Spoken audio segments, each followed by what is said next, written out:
Assalamualaikum warahmatullahi wabarakatuh. Perkenalkan, nama saya Alfarid Ridovi dengan nomor induk mahasiswa L1A021082 dari Program Studi Hubungan Internasional Angkatan 2021 kelas C.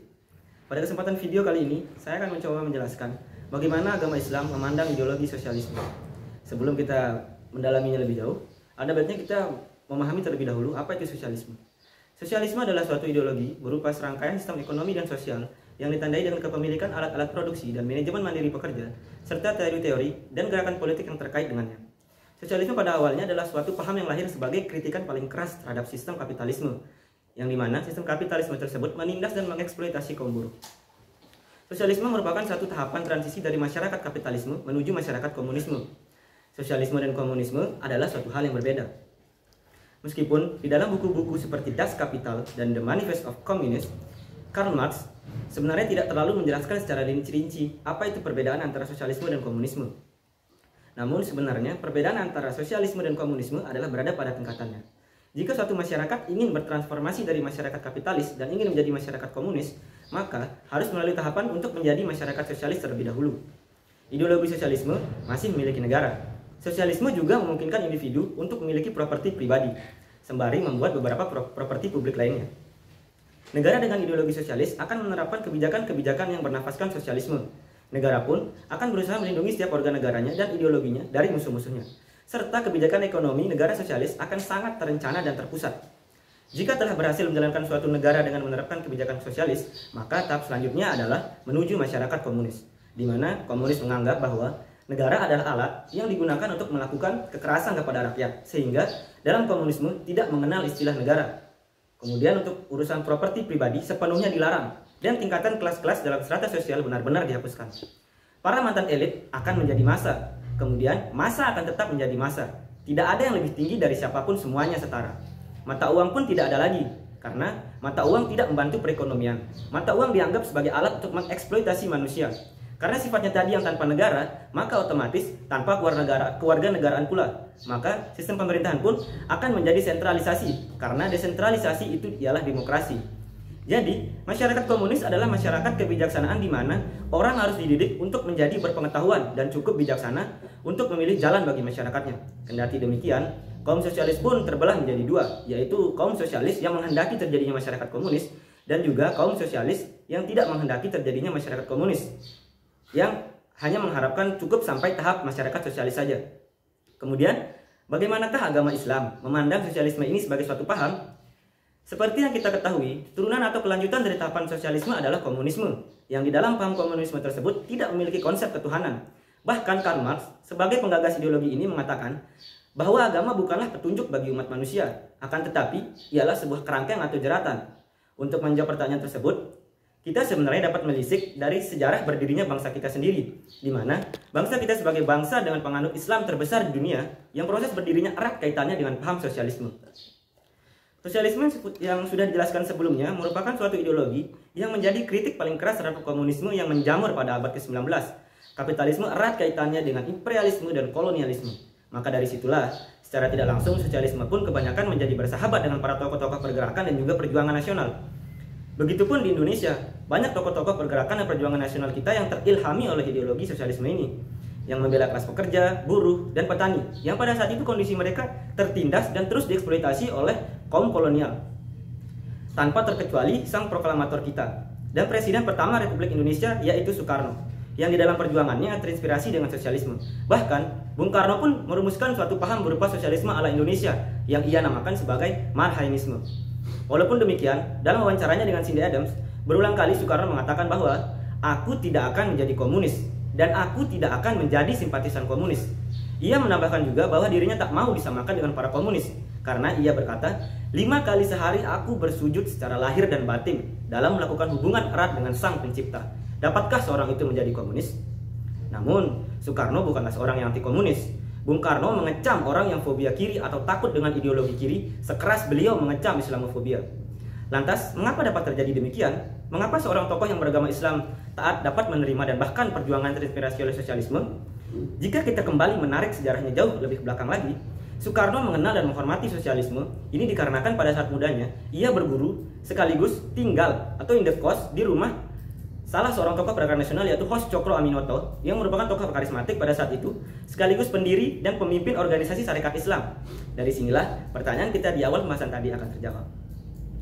Hos Cokro Aminoto dikenal sebagai seorang tokoh yang memadukan konsep Islam dan sosialisme di dalam perjuangannya. Meskipun kedudukannya sebagai pendiri sekaligus ketua organisasi Sarekat Islam dan pribadinya pun dikenal sebagai orang yang bertakwa dan taat dalam beragama. Nyatanya, Cokro Aminoto bukanlah seorang yang anti kiri. Memang pada saat itu paham kiri tengah bermekaran dan semerbak di Indonesia pada awal abad ke-20. Bahkan, ia malah dengan serius dan giat mendalami ideologi ini. Walaupun di kemudian hari, turunan dari sosialisme inilah yang kelak akan membelah organisasinya sendiri, yaitu Sarekat Islam menjadi dua kubu, di mana salah satu kubunya akan menjadi cikal bakal Partai Komunis Indonesia. Menurutnya, sosialisme dalam Islam sudah berusia tidak kurang dari 13 abad dan tidak boleh dianggap dipengaruhi oleh sosialisme yang terjadi di Eropa.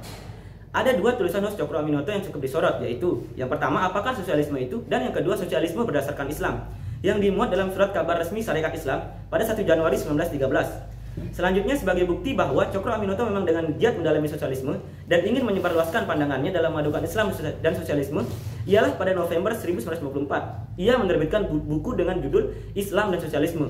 Hal ini diperkuat dengan keterangan seorang murid Hos Cokro Aminoto yang bernama Abdul Karim Malik Amrullah, mengatakan beliau dalam kursusnya tidak mencela Karl Marx dan Friedrich Engels, bahkan berterima kasih kepada keduanya sebab teori historis materialisme Marx dan Engels telah menambah jelasnya bagaimana kesatuan sosialisme yang dibawa Nabi Muhammad SAW.